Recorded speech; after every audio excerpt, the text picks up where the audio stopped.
Greetings once again, one and all. Welcome to the COVID vaccinations conversation part 2. Part 1 is on our YouTube channel, so I will post the link in the chat. If you would like to just recap on that, then you can. Just greeting you all again. I greet the leaders of the International Firstborn Church of the Living God, Bishop Ferren, Bishop Comrie and their wives. I greet those from Swanswell Medical Center, the doctors from Swanswell Medical Center, and our Dr. Brighton. Greetings to each and every one of you. We are starting our conversation. I'm just going to pray, and then I will hand over to Purcell. So I'm just going to ask everybody to bow their heads in Jesus' name. Father, in the name of Jesus, Lord, we thank you. We honor you, God. We thank you for giving us this opportunity now, Lord God. Lord God, as we're about to discuss, Lord God, and converse one with another, the issues, the current issues that are happening in the world today concerning COVID-19. Lord God, I'm asking you to take full control of this meeting. In Jesus' name, we do ask and pray. Amen and amen. I will now hand over to Purcell. Hi, good evening, everyone. My name is Jordan Celis Purcell Davidson. I'm an advanced nurse practitioner, and I work with Dr. Mangat and Dr. Steele at the Swanswell Medical Center. As Jordan said, this is our second talk with the church with COVID vaccination. And the first part was already on YouTube, and it will be shown. Now, what is going to happen? Dr. Mangat will start off by giving a presentation of what the COVID disease is, the vaccination and how it works. Then that will be followed by Dr. Kavaloh, and then we'll have the rest of times answering various questions. At present, we have about 40 to 50 questions that have been sent down, and you are free to send any more questions, and we'll try to answer as much as possible this afternoon. Everyone else will be muted, and I will be asking as much questions. Dr. Mangat, I now turn the floor over to you. Thanks, Purcell, and hello, everybody, and hello again to those that were at the last time.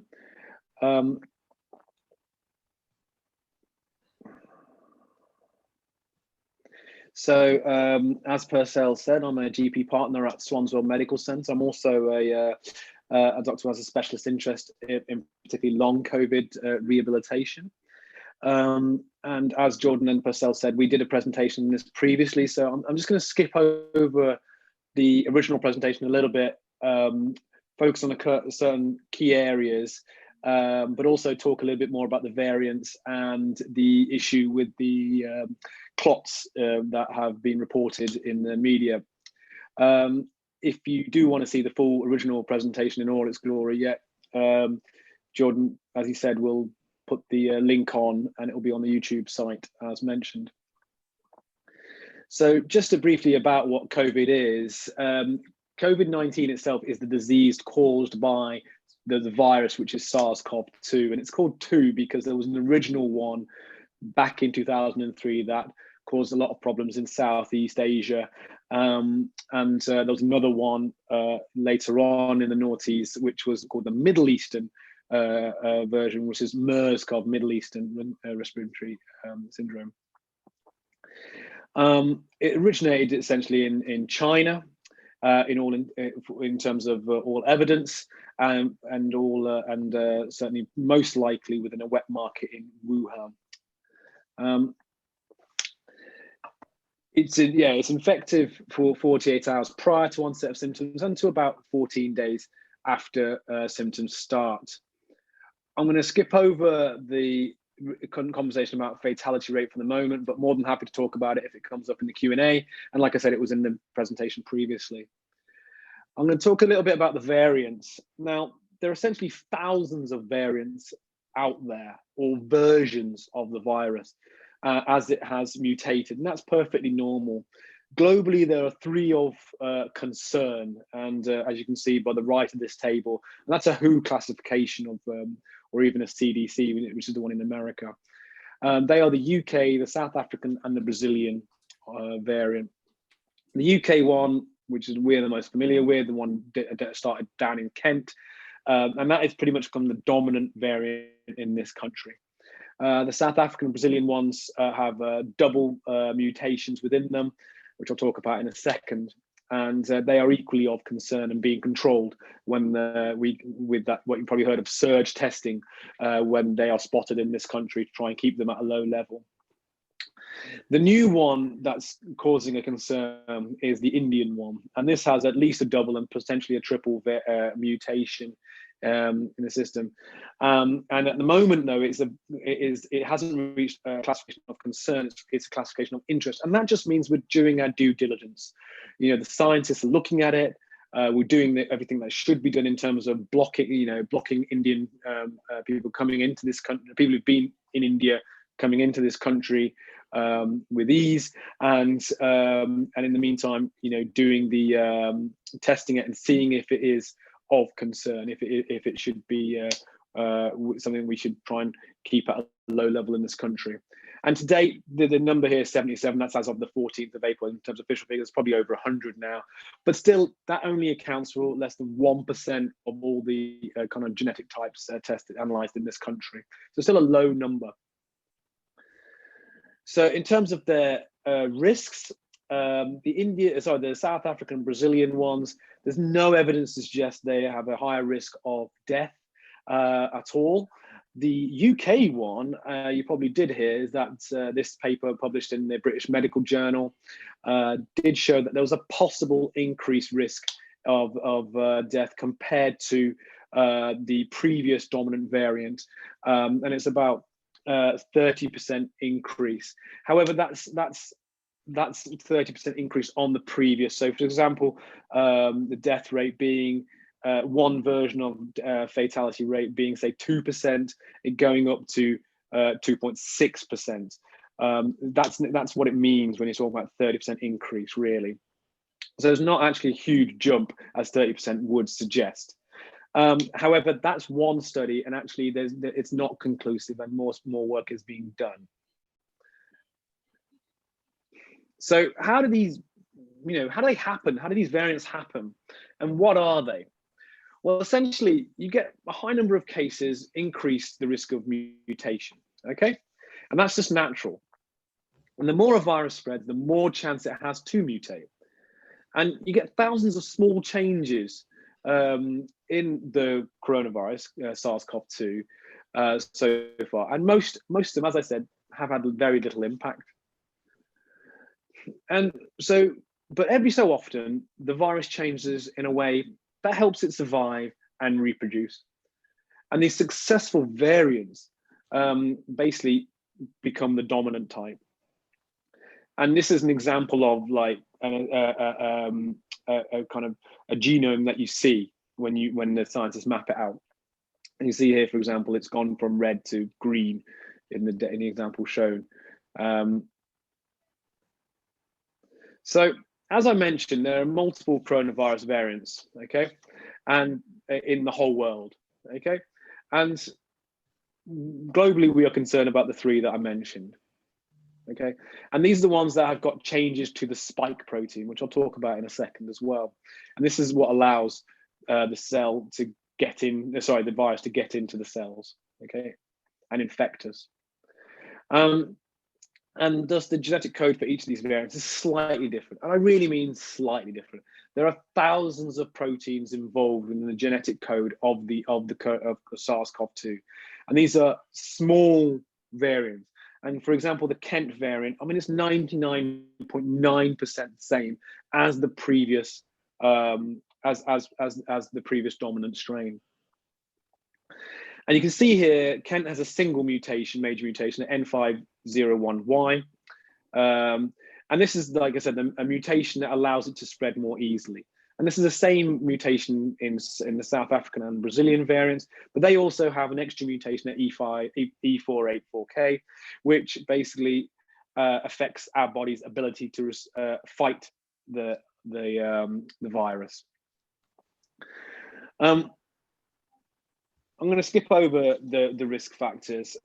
Essentially, there are many, and obviously we're here to talk about the fact that Black people in this country have been confidently demonstrated to be at higher risk, pound for pound, of being admitted to intensive care, ventilation, and death. So the vaccines in operation in this country, there are two major ones, Pfizer and Astrozeneca, as well as Moderna, that started to be used as well. And as you can see, I've got much more information on the first two. So you've seen the things in the media about trial efficacy in terms of 95% for biotech versus 55 to even 82% for AZ. And the reason for this variation is that you can't, I wouldn't take home too much about the efficacy, excuse me, from trial data. And that's just because efficacy can't be directly compared, okay? It's because it's just differences in clinical trials. I mean, for example, the Johnson & Johnson one that's coming out and it's been approved in America has a 62%, 66% efficacy. However, Johnson & Johnson did a lot of its trials in Brazil during the time when the Brazilian variant was peaking. And thus, and again, nobody was hospitalized for the Johnson & Johnson one. And thus, I would take heart from that trial because it's shown that it is efficacious against a newer concerning variant. While Pfizer was done in the summer during very low rates, majority in America, where thus you are going to get a better efficacy. You are going to get a lower hospitalization rate. Okay, and it hasn't yet it hasn't been proven against the Brazilian variant in trial situations. So again, you can't, but not to say it's not good. So you can't compare the trials like for like. And furthermore, in terms of focusing back on AZ, the most common use in this country, you know, the ranges are because of the variations in the dosing structure that was ingrained within the study itself. And with the biggest success being the 82.4% with the 12-week gap between doses. And it's one of the arguments used in lengthening the gap in this country, which other countries have followed to some degree. And the important thing to remember, though, the point of these vaccines are not to reduce infection per se, but to reduce hospitalization and death. And across the board, in all these trials, hospitalization has been 0 so far. And then you can look at the real world efficacy information, if my slides behave themselves, where you've got in Pfizer in this country, it's got 87% reduction in hospitalization, while in AZ, you've got a 94% reduction in hospitalization so far. So it's clearly got a benefit. And we've actually got, obviously, because the UK variant is so common in this country, naturally, we've got data on AZ in terms of that variant, and it's about 74% reduction in hospitalization. So again, a really high rate. And you just got to compare that against the flu vaccine you get every year. That's a 50 to 60% efficacy, which is still very good. And this is a lot higher. And they are working on new versions of the virus, on the vaccine, sorry, to fight against the newer variants. So how do these work? Well, Pfizer and Moderna both use an mRNA. It's a newer version of a vaccine. And essentially what that is, the mRNA is the DNA of a virus, okay? And what they've done is they've taken the section of that genetic sequence for the spike protein, okay? And what the spike protein is like I said, it is what gets that virus into our cells. It's what the cells, what it uses to bind to our cells and get in. So therefore we code for that, and then we just isolate that single sequence, nothing else, just that single sequence. It can't code for anything else. And you wrap it in a fat envelope so it gets in the body, and we inject it into us. And then once it's in there, it's taken up by the local cells, and then it's And then those local cells produce that spike protein, and that generates an immune response from the T cells, T killer cells, these are white cells, as well as B cells, different type of immune cells that produce antibodies, the green ones shown here, to the spike protein. And thus you have immunity. You have an army ready should you ever be attacked by the other by SARS-CoV-2. And thus you're sitting there waiting, and you've got a much stronger response to fight, ready and waiting, should you ever become exposed to SARS-CoV-2. And just to cement some key points that have been shown to be concerning, it is not live. It cannot cause disease. The mRNA naturally degrades after a few days. There's no animal products and there are no preservatives.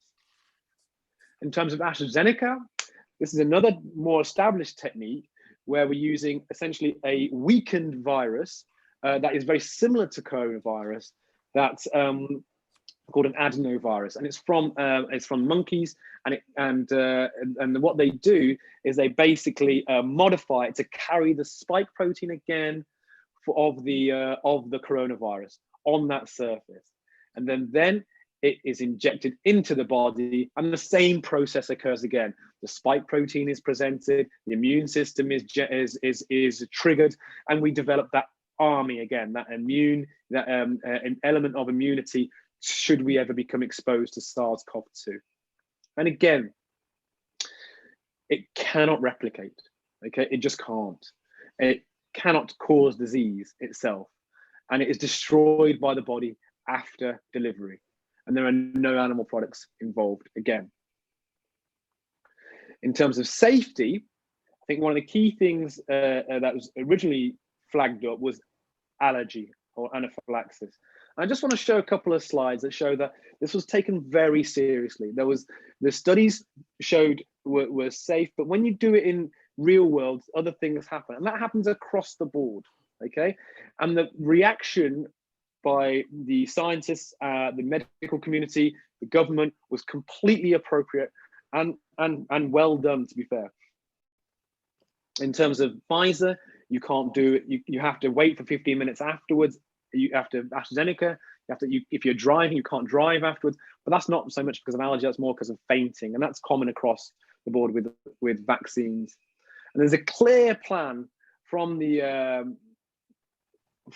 British societies about how to deal with any such allergic reaction that does occur. And there's a clear plan in terms of how to counsel yourselves should you have a history of an allergic response to something. And as you can see, this brilliant traffic light system that has been developed to help us as clinicians counsel you as would-be vaccine receivers. And you can see, like, you've got the green column on the left, where if you've had a previous allergic reaction, including severe one called anaphylaxis to food, stings, most medicines, family history, etc., you're good to go. You're fine. It's really only those on the extreme or in the red group with a prior systemic allergic reaction to the same vaccine, or a similar mRNA vaccine, or a prior allergic reaction to a component of the vaccine. Okay, and those people really should not have the vaccine until it's discussed with an allergist first. Now, more recently, there's been an issue with clots, particularly regarding AstraZeneca. Essentially, there appears to be a specific syndrome caused by vaccination, like I said, particularly AZ as well. And this presents within the first 5 to 28 days after receiving the first dose. So if you've received the first dose, it has not happened after the second dose. And basically what happens is there is some people very rarely get low platelets, and these are clotting cells in the body. And this results in unusual, clots forming or thromboses forming in unusual sites. There can be more common sites like the lungs, or it can be sometimes in the brain, an area near the brain called the cavernous sinus. And that's what develops that cavernous sinus thrombosis. And the British Society of Haematology have called this syndrome the Vaccine-Induced Thrombosis and Thrombocytopenia, which is VIT for short. And thrombocytopenia just means low platelets. And however, it is rare. And I really want to show you this slide just to really mark that point of how rare it is. And this is a great slide from the BBC using the concept of micromort, which is a chance of death, which is 1 in a million, and basically, which is your a daily rate, and the chance of death being hit by lightning. And it's a really good way to show the actual risk, and also explain why in this country under 30s have been told not to have AZ, while over 30s have been told to have AZ. And you can see it right at the top. You've got that serious harm due to vaccine, 4 in a million in 55-year-olds, which equates to about 1 in 250,000, compared to 25-year-olds where it's 11 in a million. But you just compare that against actually dying from coronavirus, 800 in a million in 55-year-olds, compared to 23 in a million. So even though we're saying probably not good, let's not give the AZ to under 30s, the risk of, if you had coronavirus under 30 at 25, is still double that of dying from actually having the AZ vaccine.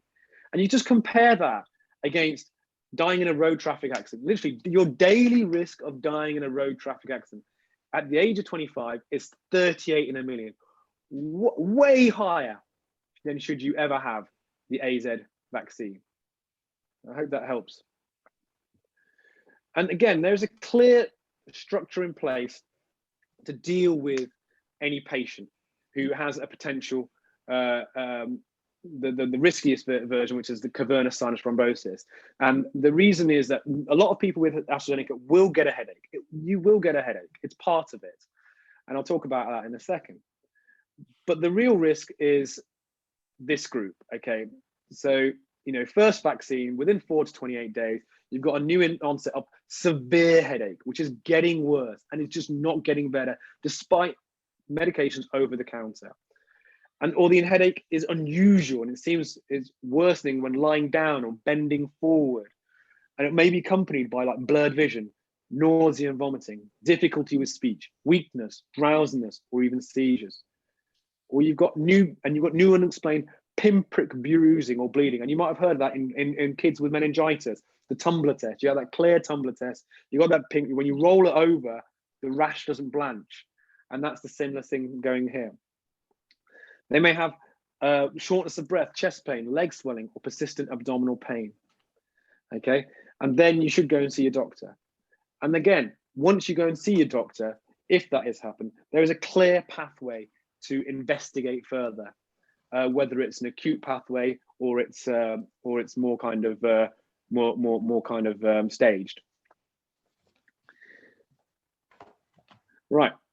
I talked about the side effects. I won't rattle on about that today because I think we need to move on. But essentially, there are lots of side effects, and they're all due to, they're supposed to happen essentially. And generally speaking, all these side effects are safe. And you can see there's a crossover there with there. There's nausea there. There's headache there, just like I just mentioned. But for the vast majority, unless they are those severe features occurring, it's not a big deal, and it should settle mostly within 48 hours, certainly within 7 days. And a lot of these side effects are there because your body is being tricked into think it is being infected, not that you are having an infection. So all those times when you have an infection, you get a fever, you feel horrible, that's your body fighting the infection, not the other way around. And any of you who've got kids, you will know that your kids, when they get a vaccine, they get a fever. They're told they're going to get a fever because that's how you generate your immune response. Thank you very much. Thank you very much, Dr. Mangat. And as I said, I will be sending some questions out for you after we hear the presentation from Dr. Brighton Kavaloh. So Dr. Brighton Kavaloh is a man, is a doctor. I've lost my screen for some reason. Okay, here we are. Thank you.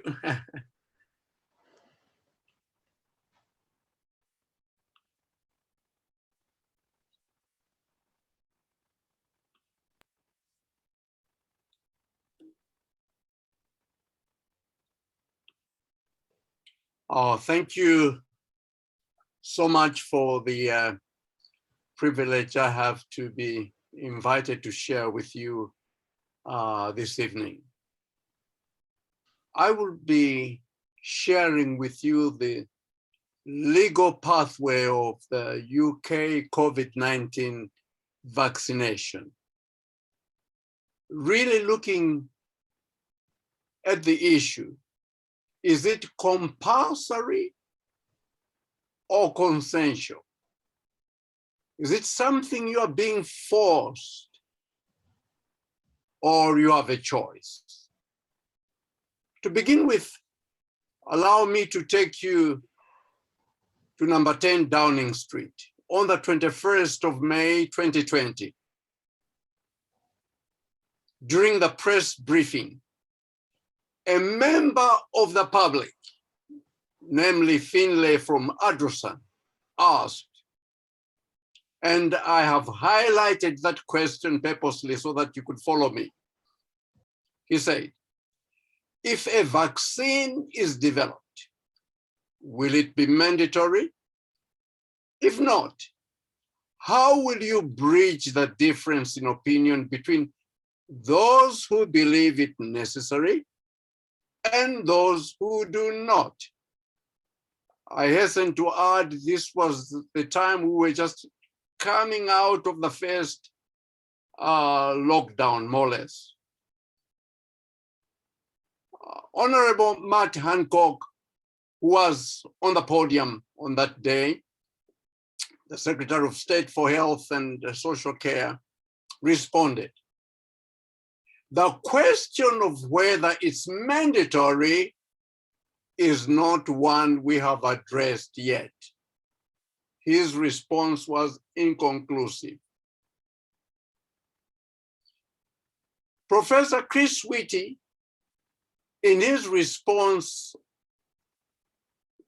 intimated the idea of consent, but it was Professor John Newton, a British epidemiologist and public health expert. He responded, quote unquote, vaccine programs are more successful by consent, not by compulsory.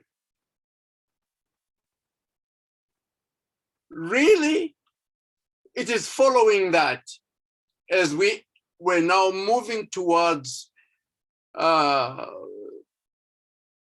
vaccine being provided, as they were coming through, folk were being inoculated. In one of the care homes, I've not given all the details, but a situation began to arise of individuals, particularly the ethnic minority group, saying, I received that letter, almost 3 pages, an email. Dr. Kavaloh, where do I come into this? Almost like now folk began to be frightened. This was given to all in the care home who worked in there. Sadly, we have already had a number of our employees refusing to have their first vaccination.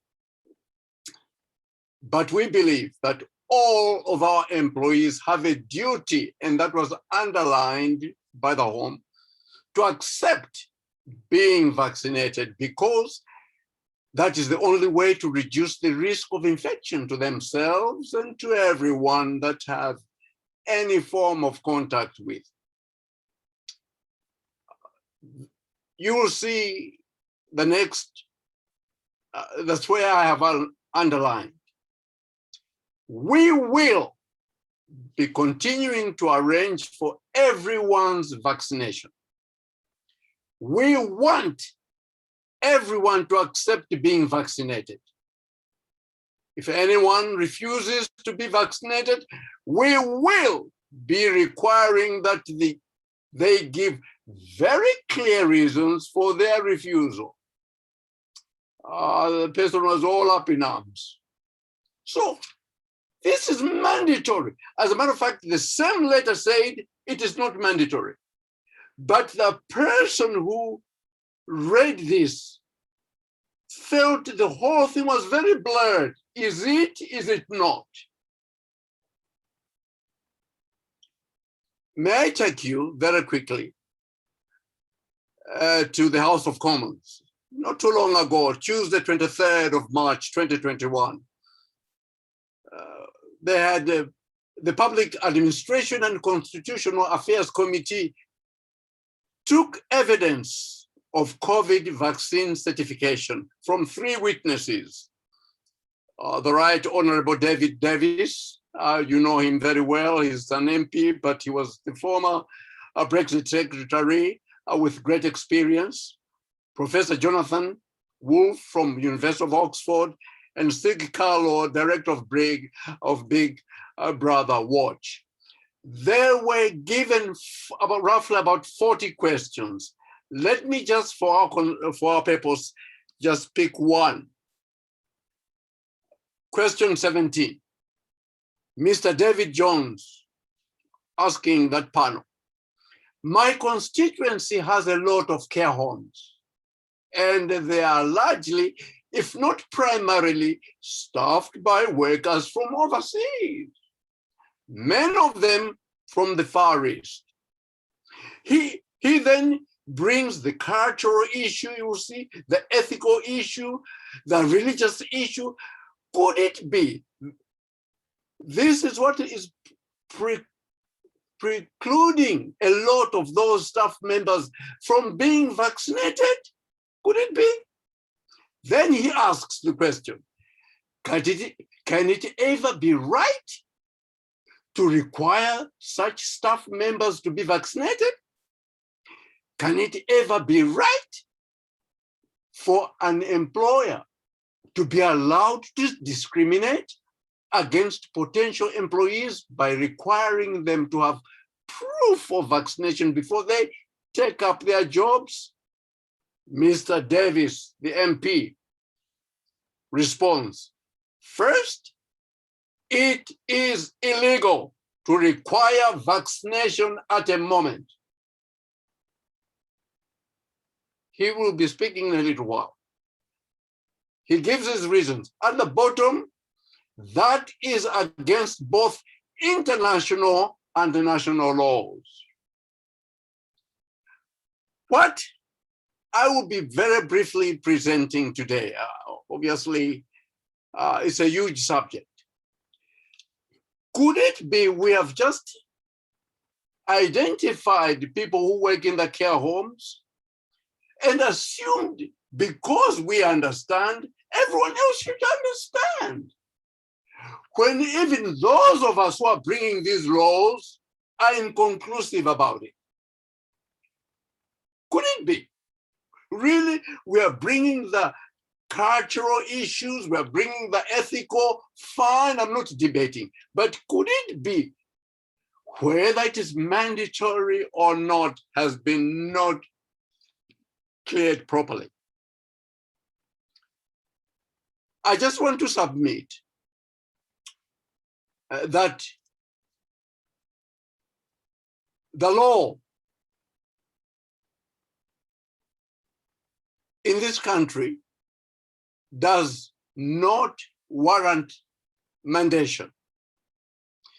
The Public Health Control of Disease Act 1984, really, which was enacted because of the smallpox, said you cannot be forced medical treatment, and you see at the bottom that includes vaccination.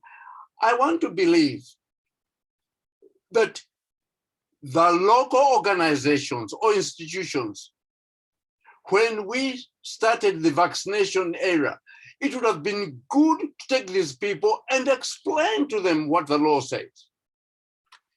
That law, you will see, has been brought into Coronavirus Act 2020. Nothing has changed.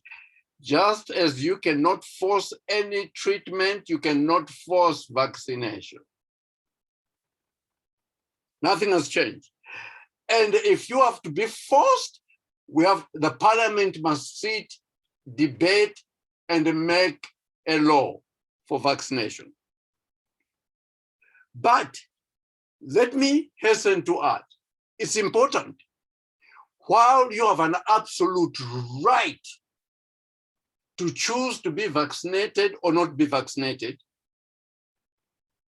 there are exceptions. On my right, the Health Protection Coronavirus Regulations 2020, the Secretary of State, in this case for health, is given powers. What powers? Look at the red letters. These regulations are made in response to the serious and imminent threat to public health, which is posed by the incidence and spread of severe acute respiratory syndrome coronavirus. Our folk must be told that not to assume we are going on a lockdown, or you can't do this. This must be explained. You have, on one hand, an absolute right, but your right can be a qualified right if there is an emergency. Why? Because the government has a duty to protect your life. Article number 2 of human rights, right to life. Everyone's right shall be protected by law. You have to be protected. Because the problem is, if the government does not act, it is done. If it acts, it is done. Someone must act when there is an emergency. No wonder Article 8, the right to respect for private life, it's curbed. It's your right, but it is infringed upon. No wonder the other times, didn't we? We were having bubbles. You can only meet 4 of you. You can't do this. Article 11, freedom of assembly. You can't meet in the church as in the past. You can't associate, because all those rights must be curbed, not for all the time, but for a period while the government is really dealing with how to get a grip on the emergency. I believe our folk must be shared this information, not to assume they understand. Go in, go out, go to work, don't go. And okay, let me move in very quickly. Well, this is in keeping with the case law itself of RT, adult refusal of medical treatment. It was Lord Donaldson in the Court of Appeal. By the way, if there are people listening from abroad, mine is more local jurisdiction, UK law.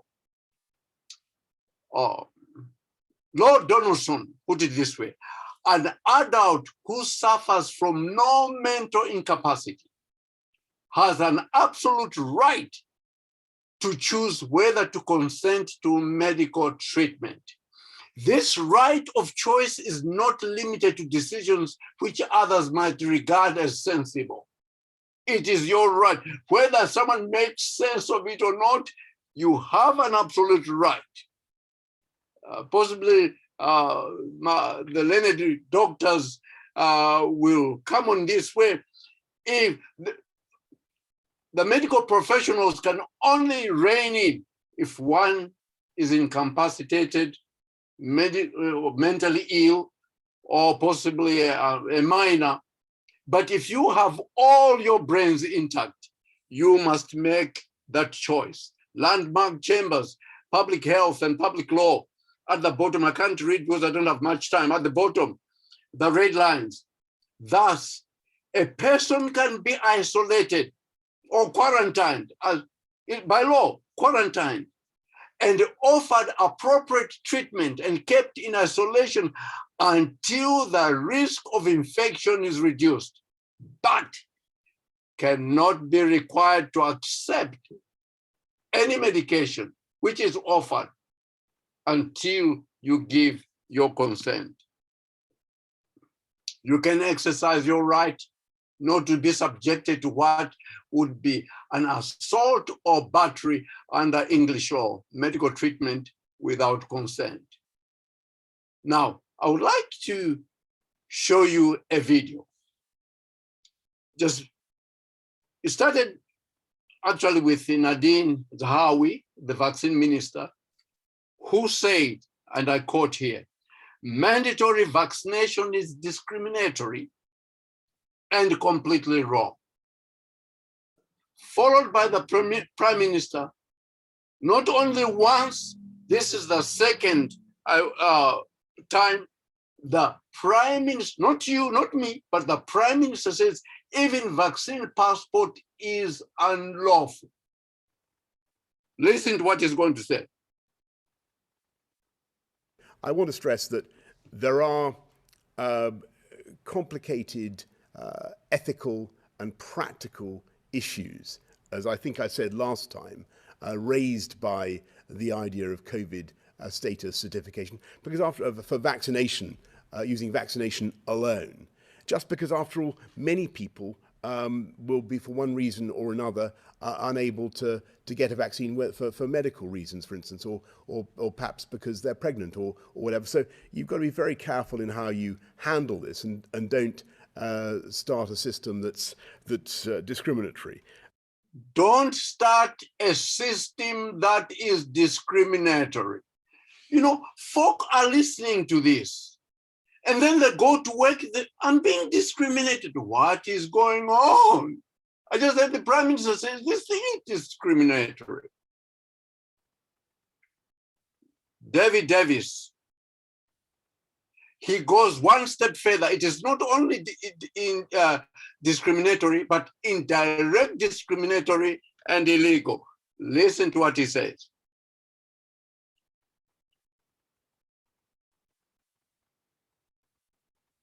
Now, the reasons against passport, there are many, but let me pick off a few. A domestic passport. Let me pick off a few.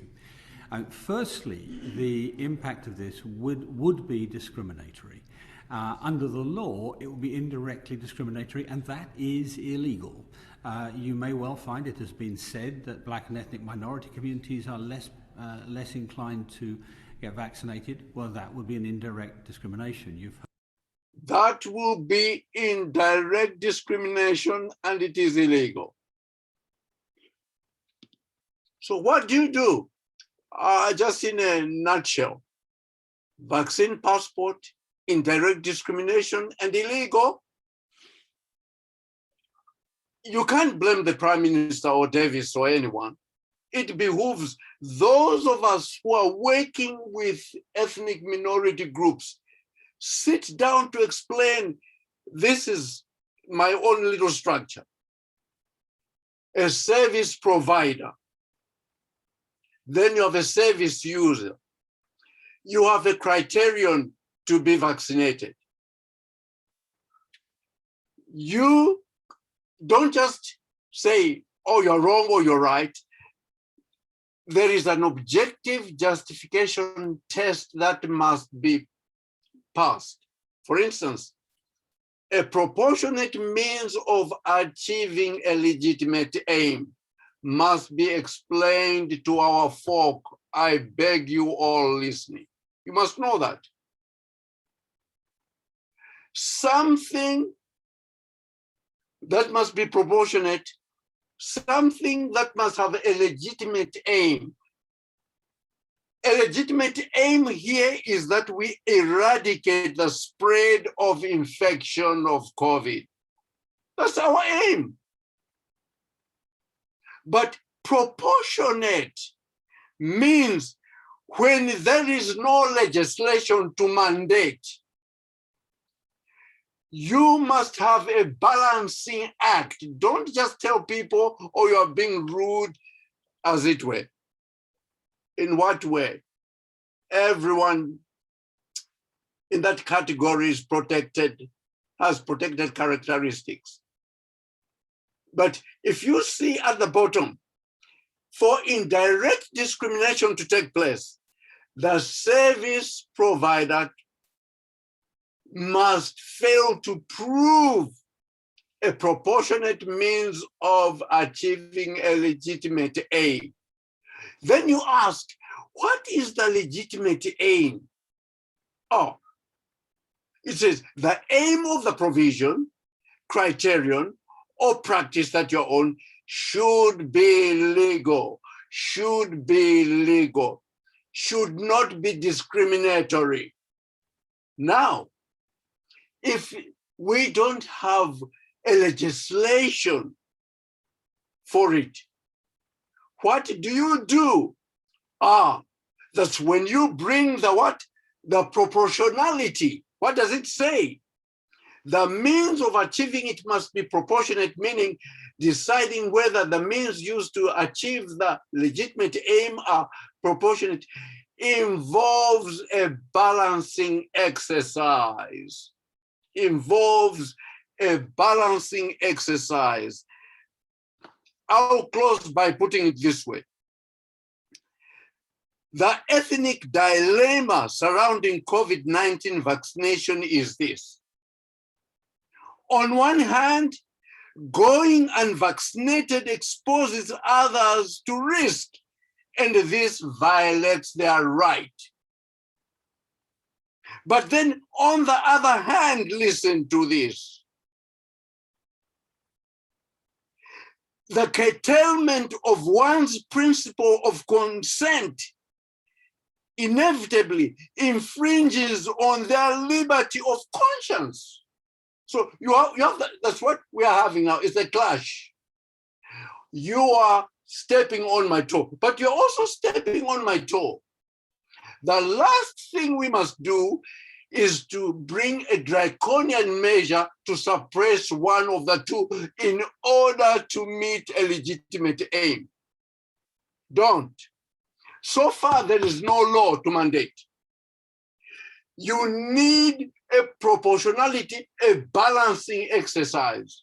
The two must be brought together, listen to their concerns, and it says here, the answer may not be to a simple one, but it demands a delicate balance to strike between the two competing interests. Those who are being vaccinated is an interest. Those who don't want is an interest. But to balance the two, in what way? In an ever ongoing, possibly COVID-19 that we have, we will need both to work together, possibly in negotiation, in understanding, as we are hearing from the doctors, giving us full information so that we're not frightened. A lot of folk I know are spending time on social media platforms because no one is listening to them.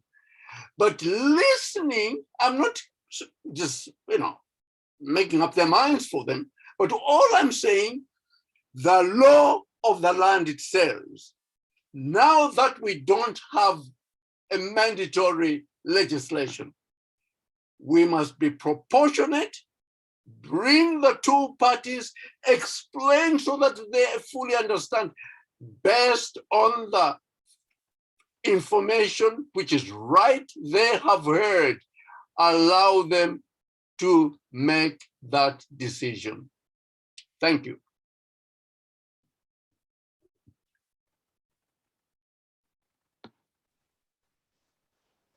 Thank you, Dr.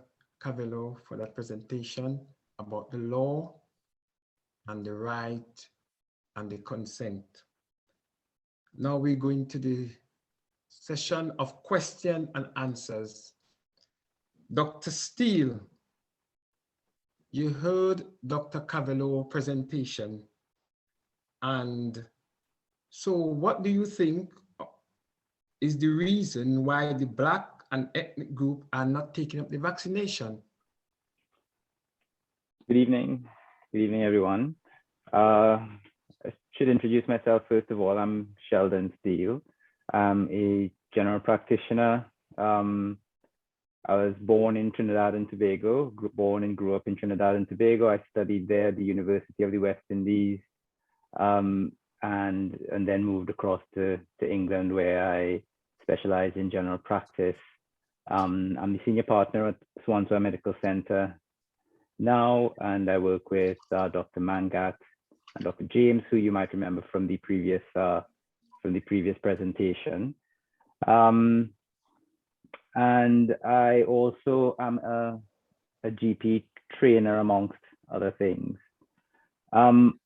Unfortunately, Dr. James isn't here today. Last time he gave a wonderful presentation that sort of explained the issue of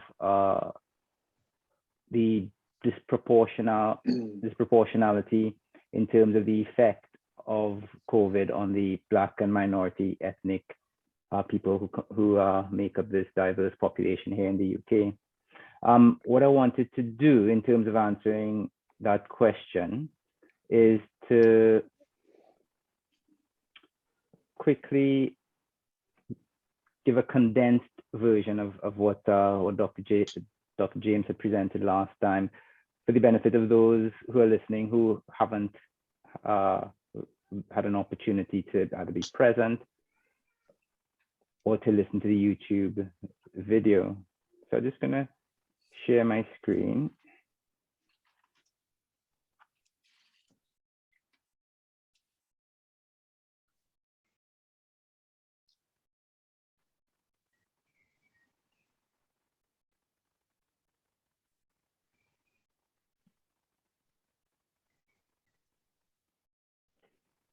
So the long and short of the issue in terms of the effect of this on the Black and minority ethnic population are as follows. We're more likely to contract COVID-19. We're more likely to suffer with severe disease. We're more likely to die. And on top of all of that, we're less likely to accept vaccination. And those are statements of fact that we've derived from data. So there's nothing controversial there that has been analyzed and is being presented to you as such. For example, we've taken information from a Public Health England report, and they have been able to demonstrate that Black males and females get infected at a rate of about 649 per 100,000 and 486 per 100,000. Those are the males and females. And that's compared against 220 per 100,000, comparing against the white ethnic group. So the rate of infection is significantly higher. Once infected, we're ending up in intensive care units at a much higher rate as well. We get about 25% of patients ending up in the intensive care unit were Black or Asian. Bear in mind that the Black and minority ethnic groups constitute a much smaller percentage of the UK population, at around 14%. In terms of, on the same trend of looking at percentages, Black and Asians, we account for about 21% of NHS staff, but of NHS and social care staff, we account for 63% of deaths. So again, I just demonstrate the disproportionality in terms of how this is affecting us. Dr. James showed you this slide from the last presentation as well. And what this is showing is, again, presenting data to you that compares the likelihood of dying from COVID-19, comparing that against the white ethnic group. So the white ethnic group is demonstrated by this vertical line here. And the more to the right of this line that you are, the more likely you are to die from COVID-19. And that's demonstrated for various ethnic groups here, and compares males. It doesn't compare, but the data is presented for males and females. And essentially what this slide is showing is that Black, Pakistani and Bangladeshi ethnic groups are about 1.8 to 2 times more likely to die from COVID-19 as compared against the white ethnic group. We don't know why it's happening. It's still being studied. They've looked at biological and genetic factors that seems to be having a less of a role to play. What we do know is that potentially greater exposure is leading to greater infection, and the greater exposure can be explained by different types of housing situations that we are in. We live in multi-generational families, so there's more people of various ages in these houses. The houses are more crowded. We're more likely to work in higher risk occupations, for example, the health service, frontline work, security, etc. We're more likely to use public transport. So we're more likely to be exposed to the virus in the first place. And then there are also long-standing health inequalities that certainly play a role as well. But despite that, we now are in a situation where there are several licensed vaccines available that are extremely effective and very safe at reducing the impact of this problem. And we know that these vaccines are effective. We started in the UK delivering our vaccination program in December, and this data was taken as of today and demonstrates that the number of new cases, the number of admissions to hospital with serious illness and deaths have plummeted since the vaccination program. The vaccination program is primarily the greatest factor that has demonstrated, that has produced these changes that you see here in terms of number of cases, hospitalizations, and deaths. However, there are other factors at play here, for example, the impact of restrictive measures like quarantine and social distancing and so on. But vaccination is a major factor here, and it's great. But despite that, Black and minority ethnics demonstrate the greatest vaccine hesitancy when compared against other ethnic groups. And I'm not a sociologist, and I wouldn't go, and for the purposes of this discussion, Jordan mentioned that we want to get to the question and answer bit, the main questions faster. So I wouldn't delve too much on the reasons behind this, but historically, we have to go back into history, and historically, it's that there's a problem with trust of institutions, whether it be the medical profession, the scientific community. The trust had been eroded, and that had been eroded by systemic racism and discrimination, previous unethical healthcare research in Black populations, underrepresentation of minorities in health research and vaccine trials, and negative experiences with a culturally insensitive healthcare system. And that was taken from a BMJ editorial recently. And to just lastly, quickly explain these things, back in history, this is an eminent scientist by the name of Sims, who did experiments on enslaved women with no pain relief, no analgesia. This other picture here demonstrates experiments that were done back in Tuskegee in the United States, where Black males were recruited to clinical trials without their consent, because they were told that they were being recruited to just simply get free healthcare. But in reality, they were unbeknownst to them, they were infected with syphilis, and they were simply observed for a long period of time from the 1930s to the 1970s, just to see what happens to people with syphilis. And despite an effective treatment becoming available in the 1950s, they were not offered that treatment. This lady, she had cervical cancer, and her cells were kept for many, many, many years for medical research without her consent.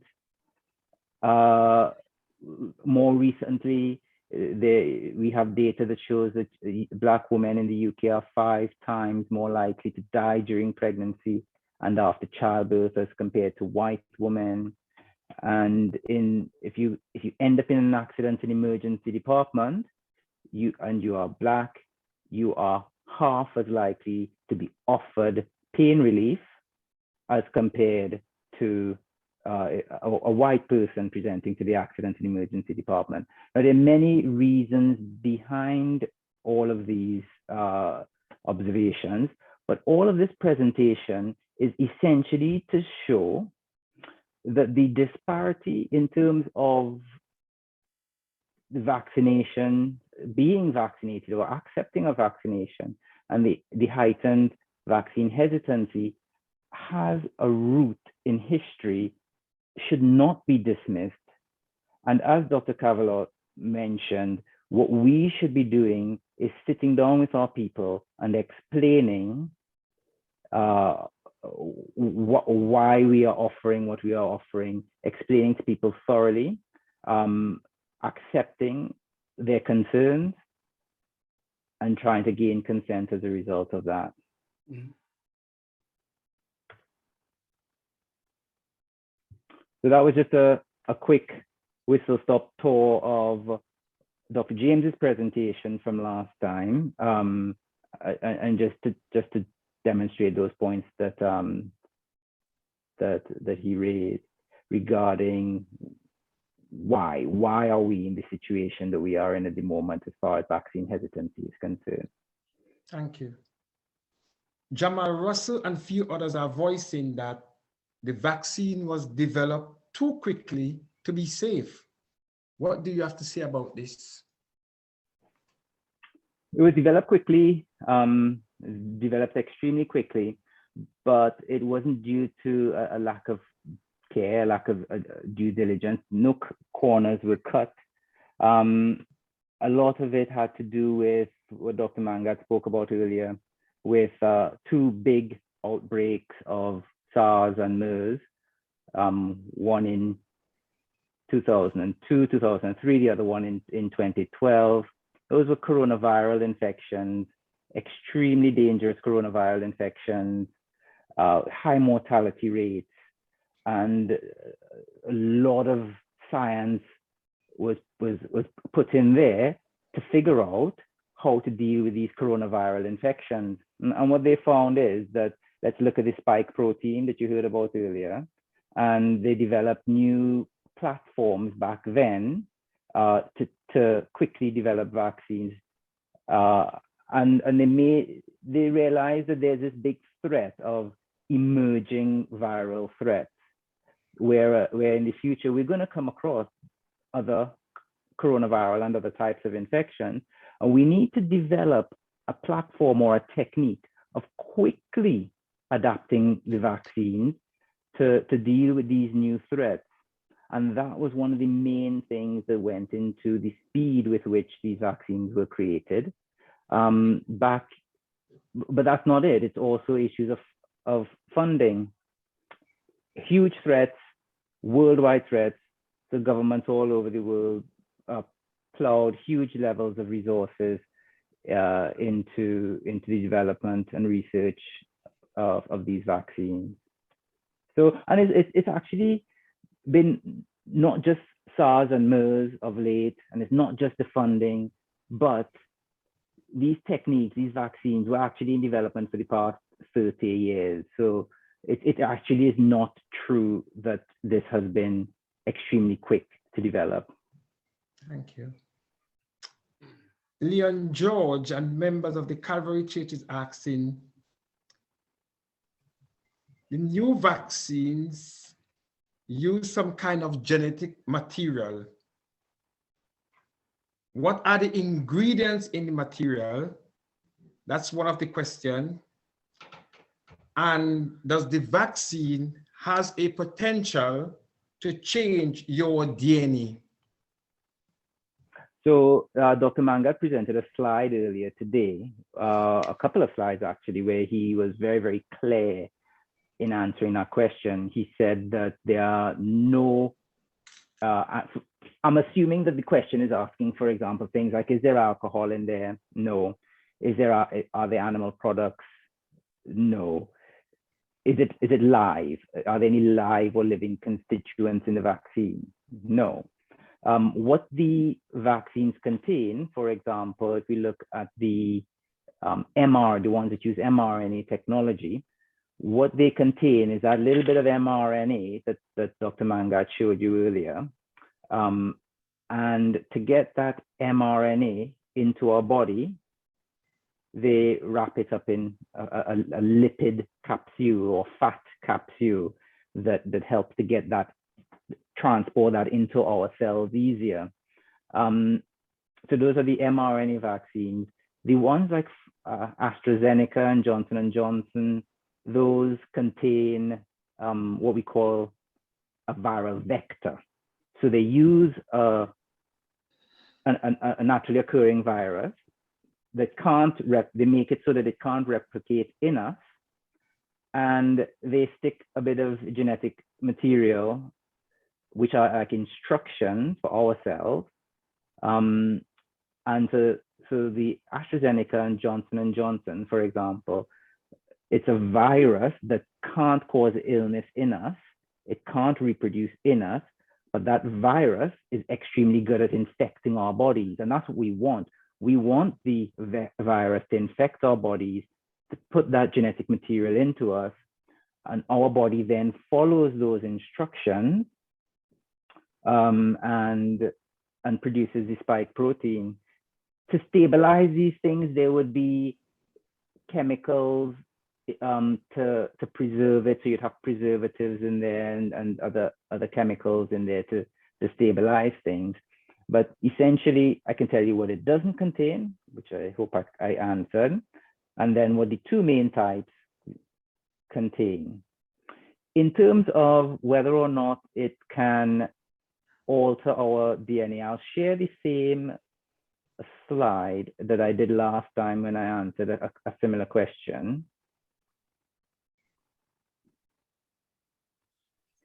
And I'll just show you that this is the coronavirus, and that's the spike protein that we heard so much about.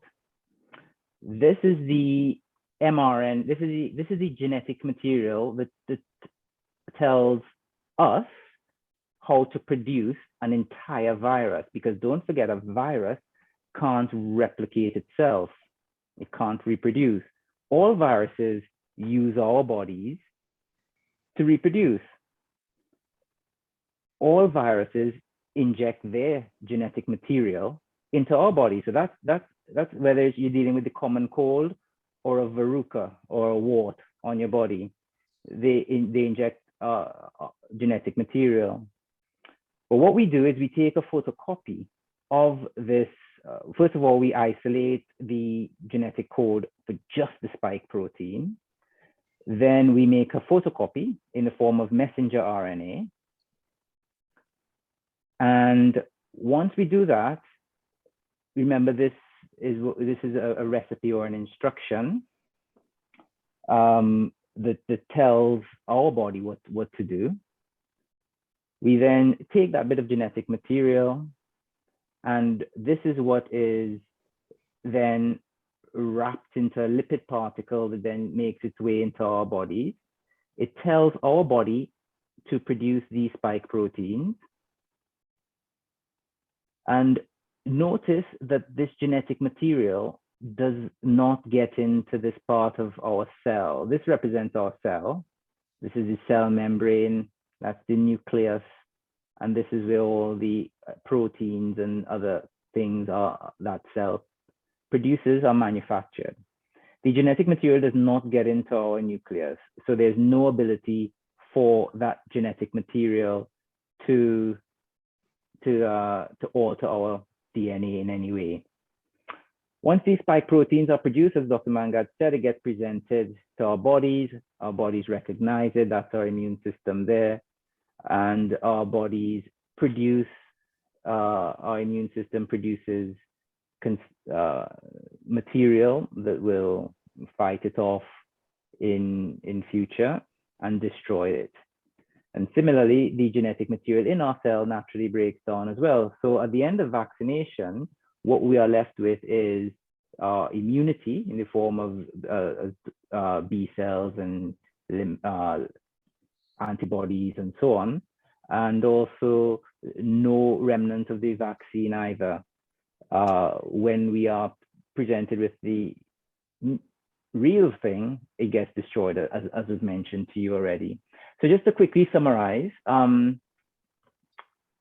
there is no capability for the virus to produce, to alter our DNA in any way. I know the viral vector ones, the Astrozenica one, work slightly differently, but similarly, those don't have an opportunity to change things. Okay, thank you. Dr. Mangat.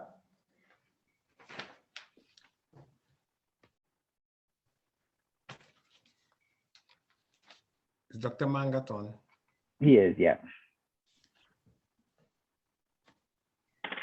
I think he's muted. Yeah.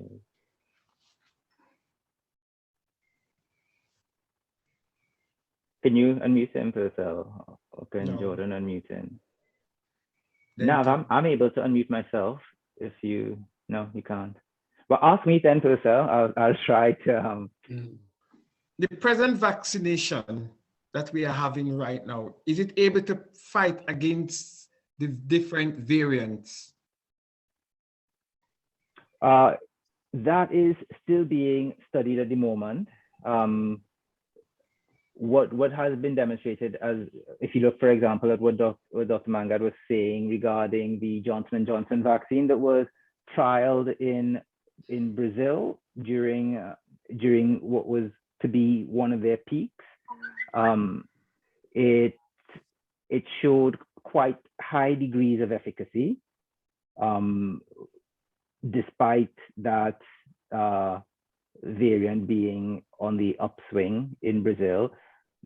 So, and similarly, again, looking at in the UK, there are huge numbers of variants present in the UK currently. And despite that, as I showed you in the graphs earlier, the infection rates, the hospitalizations and deaths are plummeting, despite there being so many different variants at the moment.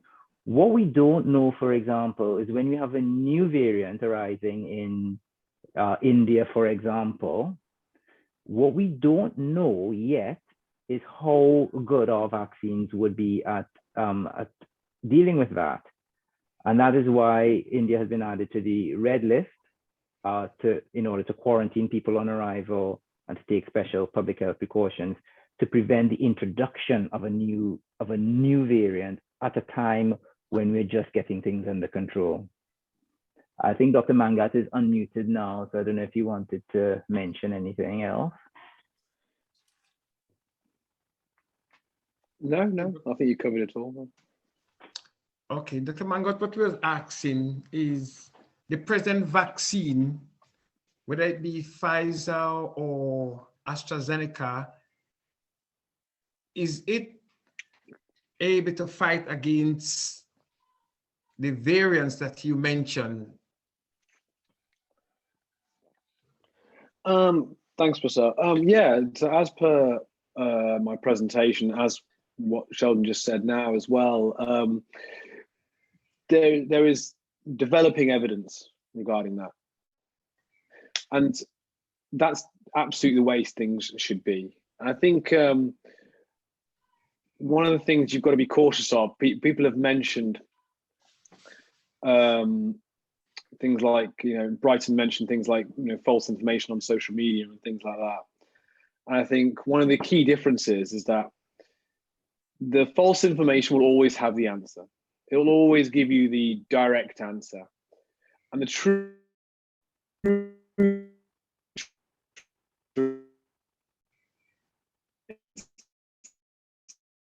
is science is doubt your mind. So the better term for science is doubtology.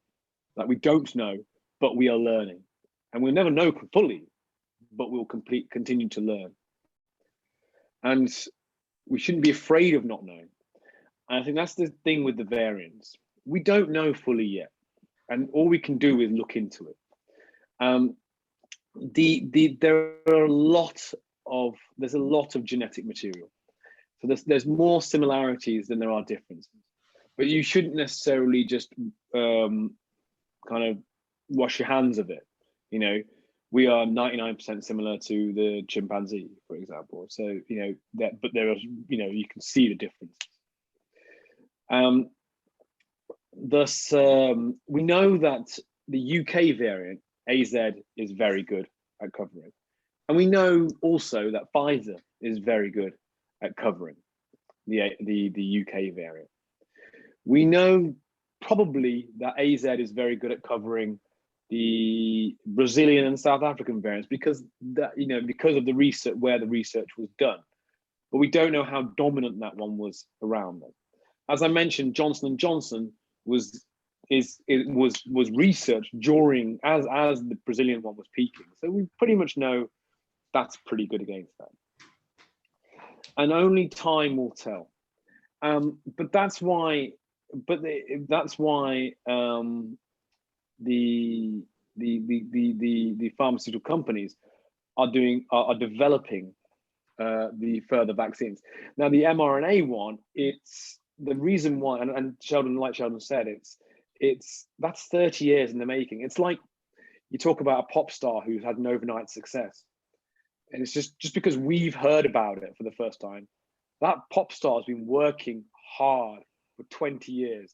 And I can't remember who it was. They said that I've been working 20 years to be an overnight success. And that's the same thing with these these vaccines. Pfizer is 30 years in the making to just come just at that time, and it's unfair to the scientists that worked so hard to put the effort in over the years to get it to this level. And the reason why it's so good, the reason why it's been almost like the golden egg, is because it can be turned around so quickly. It's just a piece of mRNA. So all you need is the genetic sequence for the new variant, and they can churn it out very quickly, that new variant, new vaccine to the new variant. The AstraZeneca one was made more from an altruistic perspective. It was developed by the Oxford guys in response to SARS-1 and MERS-CoV and things, and saying, look, there's going to be another, and Ebola actually, and there's going to be a big virus, and we need to make something that's going to be, and they created criteria saying, okay, well, things like we need it to be available to the masses. We need it to be cheap, transportable, not have to be frozen at minus gazillion degrees. And that's where they settled on the vector option, where it's a weakened adenovirus, which is not as easy to turn around, but it's still, they can do it as they did in the first instance. It will take a few more months, not weeks, as for mRNA, but still they would do it. And I think it is true. I think someone said it earlier. I think we're going to have to get used to coronavirus. SARS-CoV-2. I think the best case scenario is likely that it's going to be a seasonal, but it's going to be a virus that we have a vaccine for every year. Whether it's everyone having the vaccine everywhere, most likely. And by the way, I can't say this for sure because of science, we don't know for sure. But my guess, my educated guess, my optimistic outlook is that we're probably going to, it's going to be like the flu. We're going to have at-risk people having the vaccine every year as new variants come around. And that's what's happening with the flu. Okay. That's what's happening with the flu. The flu is having new variants over and over again. Thank you.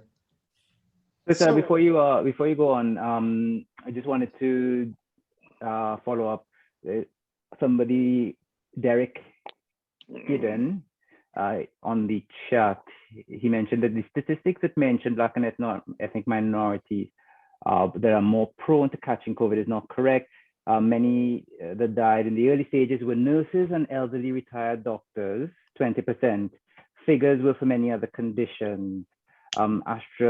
And then he goes on to say AstraZeneca products are from has products from monkeys. Now, in terms of the first point that he made there, regarding the statistics being incorrect, there are a lot of factors that could have accounted for the data that we were shown in terms of why are Black and minority ethnics dying 1.8 to 2 times more than white people. And what I did show you earlier, this slide,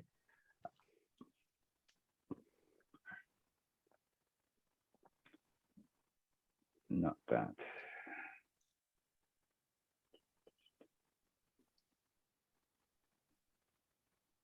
So this slide, I wouldn't bother to expand it because I can't.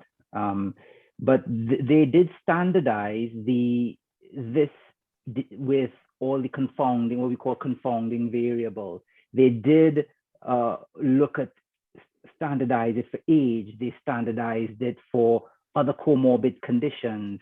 They standardized it for socioeconomic groups and so on. In other words, they tried to make sure that the information was as accurate as possible. And despite accounting for all of those factors, in other words, whether or not these people are more likely to be nurses, whether or not they're more likely to be taxi drivers, whether or not they're more likely to have diabetes and so on and so forth, they accounted for all that in the statistical analysis, and they were able to show it didn't change. Black and minority ethnic people are still 1.8 to 2 times more likely to die from COVID, despite all of those factors. So to follow on from the point that Dr. Mangat just made, it's very easy to go online and hear a black and white answer, definitive answer, that no, the data is wrong because of X, Y, and Z. But what we are saying is that this is what the data is showing. We still don't know why. There is ongoing research as to why Black and minority ethnics are 1.8 to 2 times more likely to die. We don't know, but that is the case. It has been standardized and dealt with. And I hope that answers that part of that question. And the other part as to whether AstraZeneca has products from monkeys, the AstraZeneca uses viral vector technology, as we mentioned. And what they do is they take a virus that causes the common cold in monkeys, and they use that as a starting point to make the virus that we use. Whereas the Johnson & Johnson one, Nav, I think the Johnson & Johnson one, correct me if I'm wrong, uses a similar viral vector technology, but from a different, that it causes disease in a different type of infection. So it's important that when you're taking information for yourself, or when you're hearing information being presented to you by others, you take the whole picture and you try to understand the whole picture. And the only other thing, Purcell, I know I'm taking away your job a bit here, but I think it's Rosalind had asked very early on in the evening about allergies. She was concerned that somebody who suffers with allergies, lots of different allergies, headaches, and other conditions, what will happen to them if they have the vaccine, and which one is the best one to take. I think Dr. Mangat already dealt with that in terms of his color chart, but just directly to answer Rosalind, the only time we will be concerned about allergies as far as the vaccine is concerned is if you have had an allergic reaction to the vaccine. And in particular, we're talking about the ones in the UK, at least, we're talking about Pfizer in particular.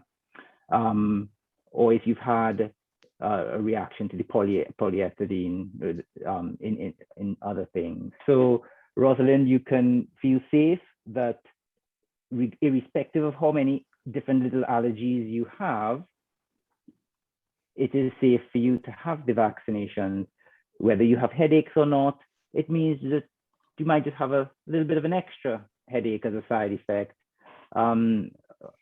So feel reassured. Thank you. Dr. Mangat, is there a difference between virus and bacteria? And why is it that since COVID is a respiratory disease, why is it that the antibiotics is not working? I mean, those two questions are actually the same thing, to be honest with you. A virus is, like Dr. Steele said, it's basically a protein entity that can't reproduce by itself. So it has to go into a cell and code that cell to produce more virus. And that's what it is. And it's the side effect. The virus doesn't want to kill you. It doesn't care. That's why you get the common cold and things like that. And it's a byproduct of the effect of this virus trying to just replicate itself that causes damage to us. A bacteria is a cell. It's actually a cell in its own right. Okay, so it doesn't. So there is a clear difference. Antibiotics work against bacteria, and so therefore they will not work against viruses. Not to say there aren't treatments against viruses. Antivirals work against viruses. So if you've ever had a cold sore, you know that. Okay, if you've ever had shingles, you know you've had antiviral. You might have had antivirals. If you've had HIV, that's a specific type of virus, and there are specific type of treatments that are antiretroviral, because HIV is a retrovirus, and against that, and further advanced treatments against HIV. Thank you. Dr. Steele, a question coming in from Michelle Duncan asking, can the vaccine affect fertility? No, the vaccine can't affect fertility. And in fact, in recent days, the Royal College of Obstetricians and Gynecologists and the JCVI have even amended the previous recommendation, so that now they're saying that pregnant women should have their vaccination. I know you're talking about something slightly different, pregnancy and fertility, but I'll try to come around to fertility in a second. But in terms of pregnancy, pregnant women are now being recommended to have their vaccination, and this is with extra data that has been analyzed. Previously, the recommendation was slightly different. It was that if you are pregnant, wait until you deliver, wait until you have the baby, and then have your vaccination. However, if you are planning on pregnancy, then there's no need to delay, have your vaccination if you're planning on pregnancy. But if you were pregnant, wait until delivery. If you're pregnant but in a high-risk group for COVID complications, have your vaccine. Now it's changed. So pregnant women can be vaccinated, and breastfeeding does not need to be interrupted for the vaccinations either. So you can go ahead and have that. In terms of fertility, The British Association of Reproductive Medicine, they've come out and said that there is no plausible mechanism by which the vaccine can affect anybody's fertility. And with my knowledge of the mechanism of vaccinations, my knowledge of fertility, I cannot see how the two things can be related. Okay. According to Rhonda Bruce, many of the Black people is scared of taking the vaccination because they believe there's a tracking device in it. True? I don't think that's just Black people. So I don't think it's a fear that is peculiar to us. The answer is no. For those of you who listened last time, I was very clear in saying that there are other ways to be tracked if we wanted to be tracked. We have mobile phones. There are CCTV cameras everywhere with automatic face recognition. There are automatic number plate recognition cameras everywhere. Every time we use our bank card, every time we drive somewhere with our phone, whether we use it or not, it pings off of cell masts and triangle, and our location can be triangulated at any time. So there are other more efficient ways. But Purcell, how interesting is our lives really to be tracked? Why do we need to be tracked is another question, but that's not really an answer anyway. And in terms of the practicality of tracking people with a vaccination, practically, how is it possible? My dog has a microchip, for example, and that microchip has a serial number, and that serial number has to be linked. We have to know that serial number went into this individual dog, and then I had to go on to pet log or whatever it is and register that serial number as, I'm the owner and so on and so forth. But when we're dealing with vaccinating huge populations in a single clinic, for example, we may vaccinate over 1,000 people in our small clinic, and that's a small clinic. There is no practical way that I can take a dose from a multi-dose vial, so it either contains 5, 6, 10, or 11 doses, take a single dose out of that multi-dose vial and deliver it into an individual, and somehow or the other track that person.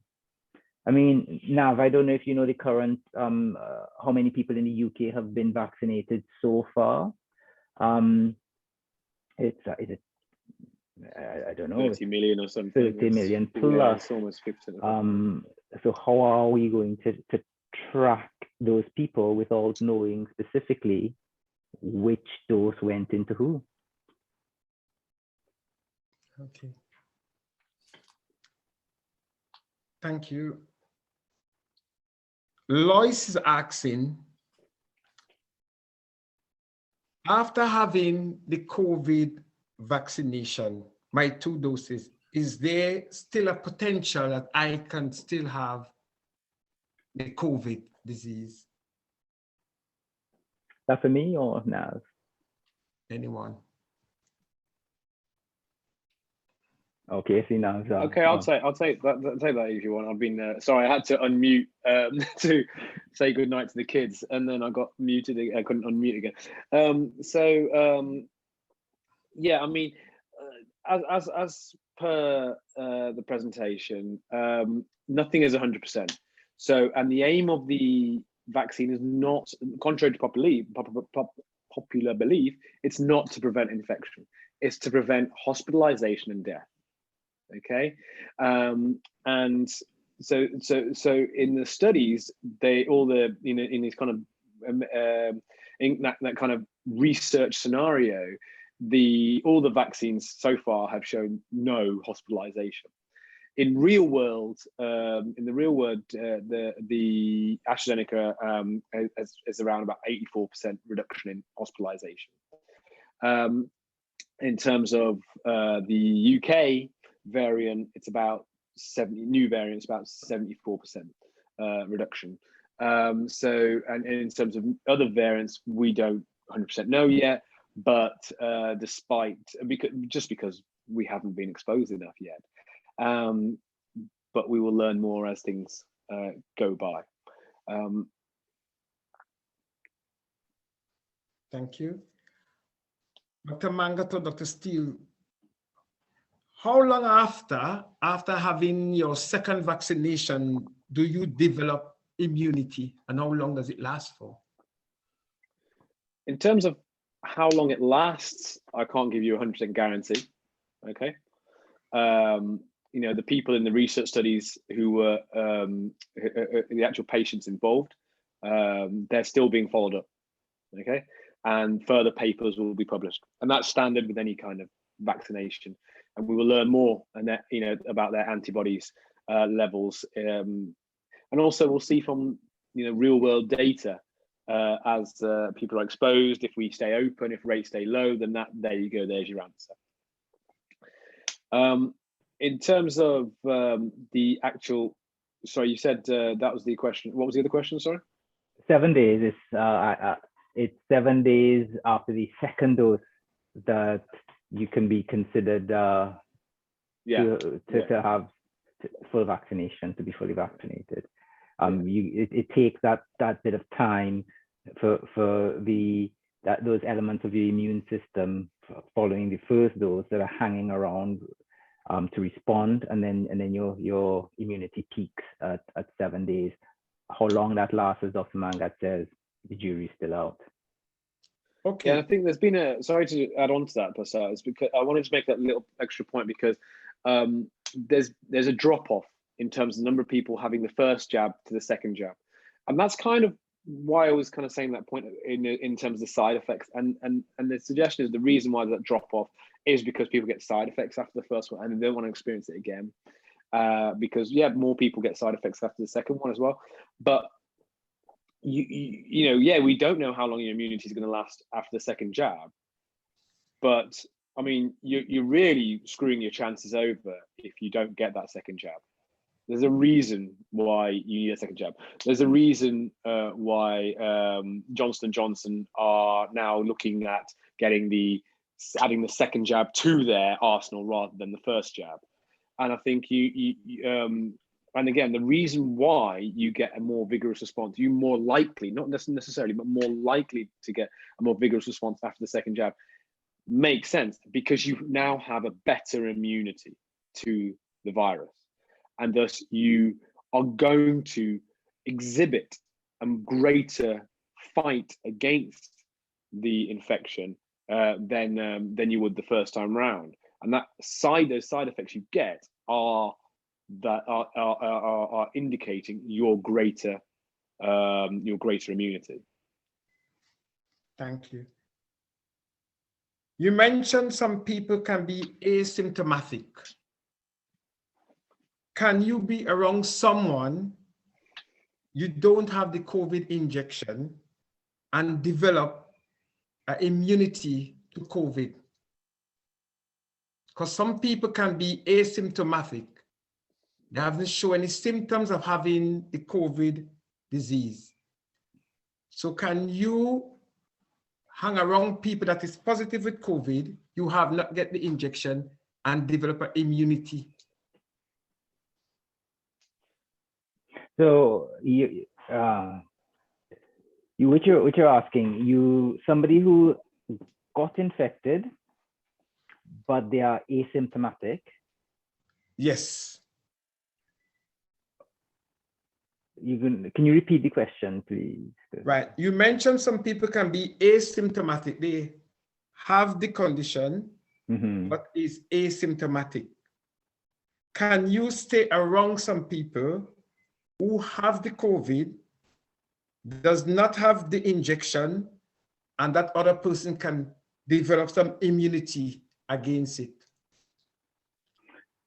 The only safe way to develop immunity is through vaccination, because although statistically, if you're younger, you're less likely to suffer complications, that's not absolute. And if you're older and have comorbidities, you're more likely to suffer complications. The only way to safely develop immunity from the condition is to be vaccinated. If you are asymptomatic and you are currently infected, then you are infectious to others. And so you need to, this is why, for example, the government is offering lateral flow testing which is the rapid self-test to huge swathes of the population to kind of cover for those asymptomatic people who don't know that they're infected, because those asymptomatic people can pass it on to others. If you have had a vaccination, you should still be careful, because nothing is 100% certain, and although hospitalizations and deaths are reduced and practically zero following vaccinations, you still you can pick up the infection again and potentially pass it on to somebody who hasn't been vaccinated. I think that was the question you were asking, Purcell. I'm not sure. Yes, thank you. Dr. Kavaloh. All right. There is a question from an healthcare worker. They're working in a caring environment. They are refusing the injection. What is the legal implication by refusing the injection? In a nutshell, by refusing the injection, they're within their right, because it is by consent by law. However, let me hasten to say things are moving very quickly, and it would seem to me each setting is acting according to what is best for itself, each home, if you please. In fact, there are already discussions to trigger health and safety at work as a stopgap while the government is making its mind to either make it mandatory or not. So while up to this point, it is not mandatory, whoever has asked this question, let me point you to a consultation that is taking place right now. Consultation has been launched on staff COVID-19 vaccine in care homes with adults. It states, staff in care homes with older adult residents in England may require to have a COVID vaccine to protect residents from the virus. An open consultation entitled, if you Google this, Making Vaccination a Condition of Deployment in Older Adult Care Homes. It was published on the 14th of April, just the other day, and this will close on the 21st of May 2020, so a couple weeks' time. I would urge and encourage those who would like to have their saying. There is no point for us to be talking and trying to bring about change when the law has already been passed. The government would like to engage the public, and don't be put off by saying, oh, well, they've made up their minds already. There have been times when the society moved in and it was reversed. You never can tell. So go to the website, government website. You should be able to locate it. It's very simple. As a matter of fact, I tried to sneak in there to check what was in there. Let me read it to you. Just go to show, although they're going through this pathway, they're very cautious. Inside it, you find something like this. It is recognized that some people may choose not to be vaccinated, even if the vaccination is clinically appropriate for them. In these circumstances, they will no longer be able to be deployed in a care home setting. And they're asking the providers to manage this without allowing their system to be destabilized. Albeit, they now are mindful of the impact of staffing in certain local areas where the uptake is lower.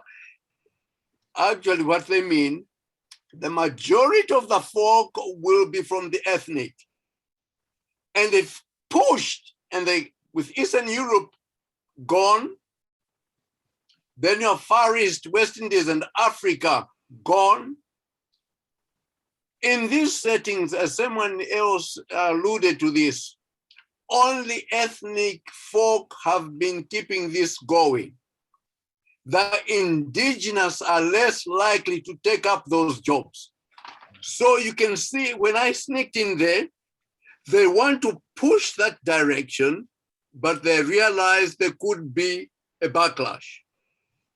It's not for me to say one way or the other, but let that person, at the moment, no problem. But things may not stay this way for ad infinitum. Okay.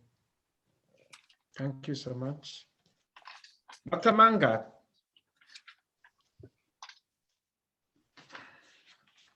Are you there? Yeah, I'm here.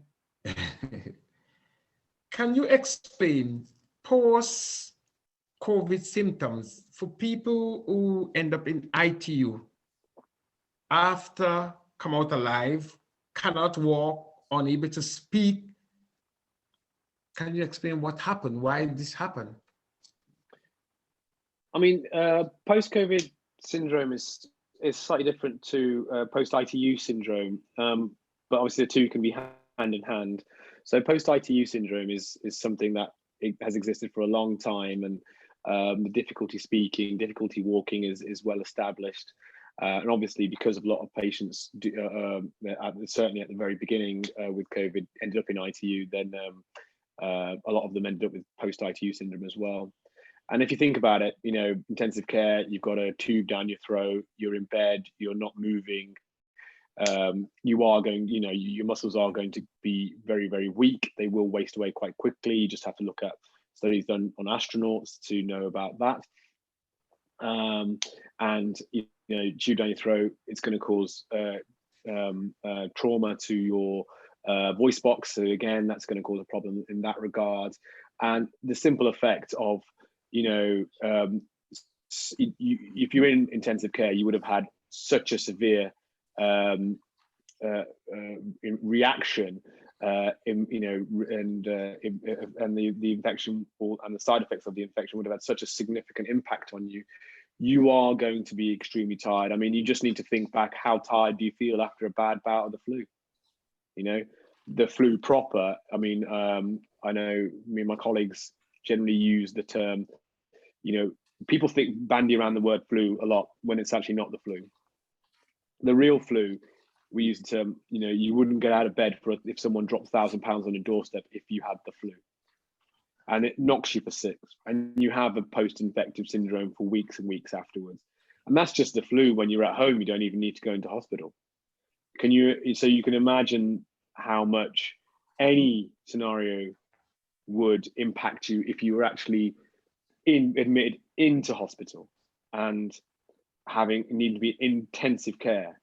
You would just naturally be affected badly. Thank you so much. Coming down to the final 3 questions. Do we need to wear a mask after we have the 2 vaccination? I'll take that if no one else minds. Essentially, yes, because remember, the vaccine does not prevent infection 100%. Okay, it reduces the likelihood of infection, but primarily it reduces the risk of hospitalization and death. So you still need to wear a mask until shown otherwise.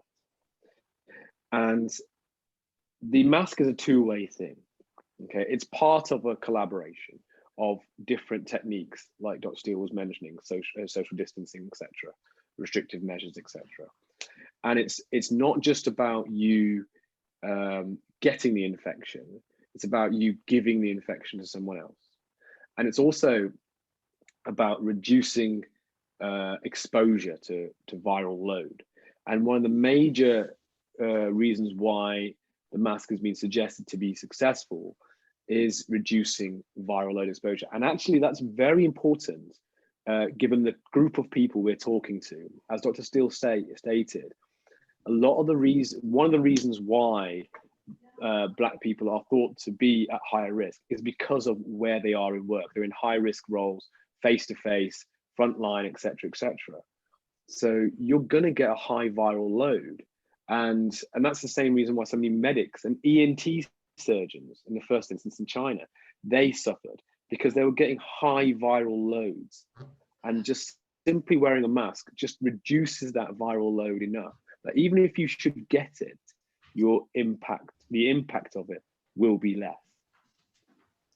Okay, thank you.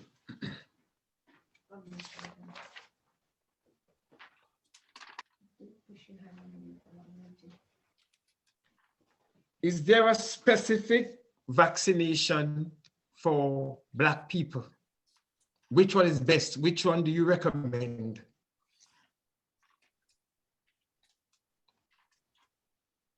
Dr. Mangat. Okay, no, essentially, I think Dr. James said it best in the last presentation. And there's a fantastic book where he got the statistic from by a geneticist called Adam Rutherford. I think he's from UCL or something like that. But essentially, we're talking about a genetic code, and therefore we're talking about, you're talking about, is there a better one for Black people? That means you're suggesting there's a different genetic makeup for Black people. I think that harks back to old racism, that Black people are genetically different. They're not white people or other types of ethnicities. And what we need to remember is that the cradle of humanity is the Rift Valley in Africa. And basically everybody else in the rest of the world comes from that small group of people that migrated from the Rift Valley out north. And that's everyone else. And as such, there is a greater genetic variation in basically sub-Saharan Africa. Everybody in sub-Saharan Africa who is, let's just say the majority are all Black, then the rest of the world combined. So there is not that, Black people are, are exactly the same as everybody else in all intents and purposes. And there's one vaccine is for all, essentially. I hope that makes sense. Yes, it does.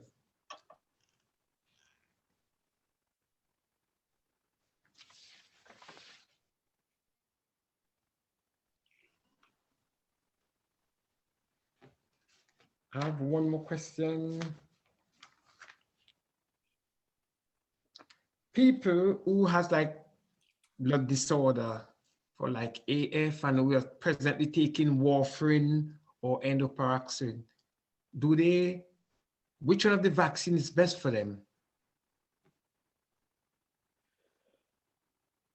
Okay, I'll take that as well, because I think Sheldon's got the same issue I had with the muting.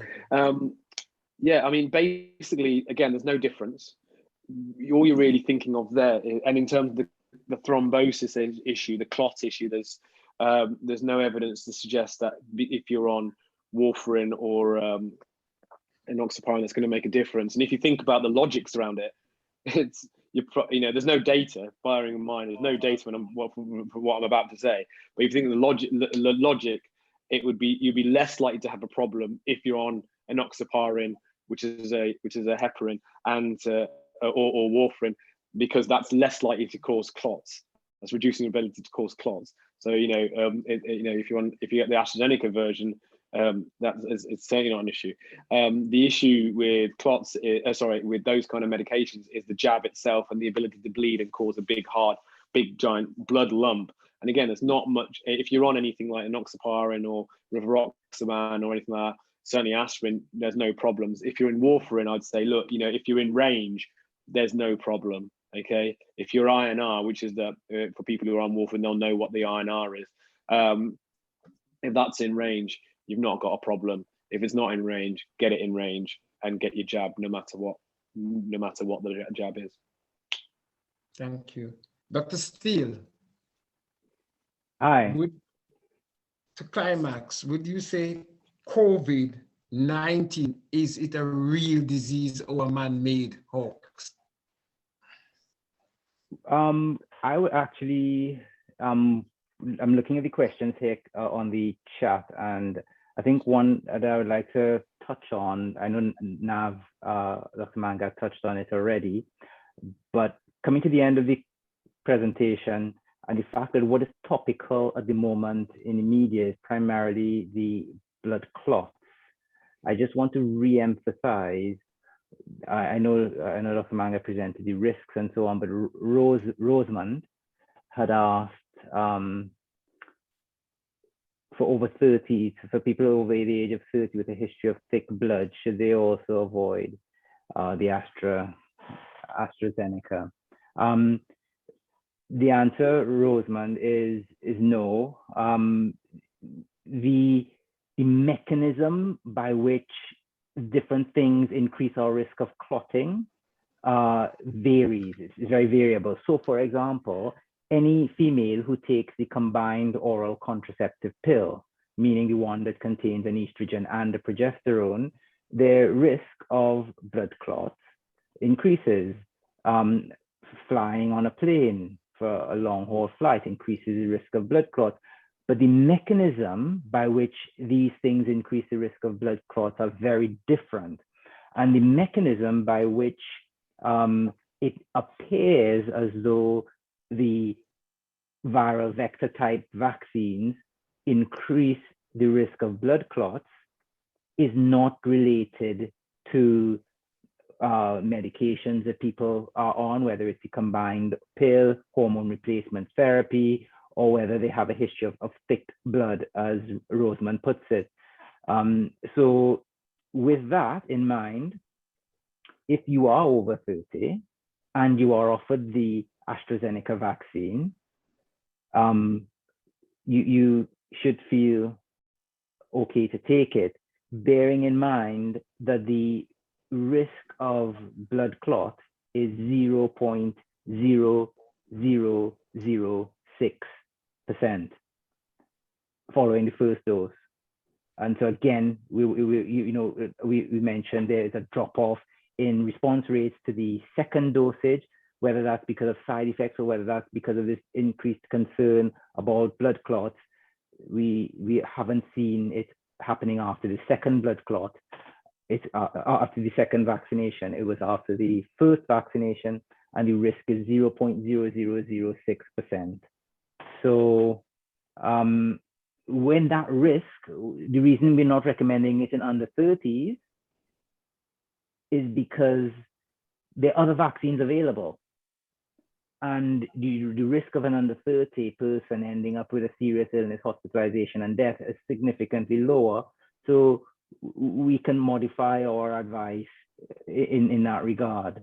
Although the risk of them, don't forget, with COVID disease, the risk of getting a blood clot if you get COVID is 16%, 16. You catch COVID, the risk of getting a blood clot is 16%. You have your first vaccine of AstraZeneca, your risk of blood clot is 0.0006%. It is a real disease. So it's not man-made.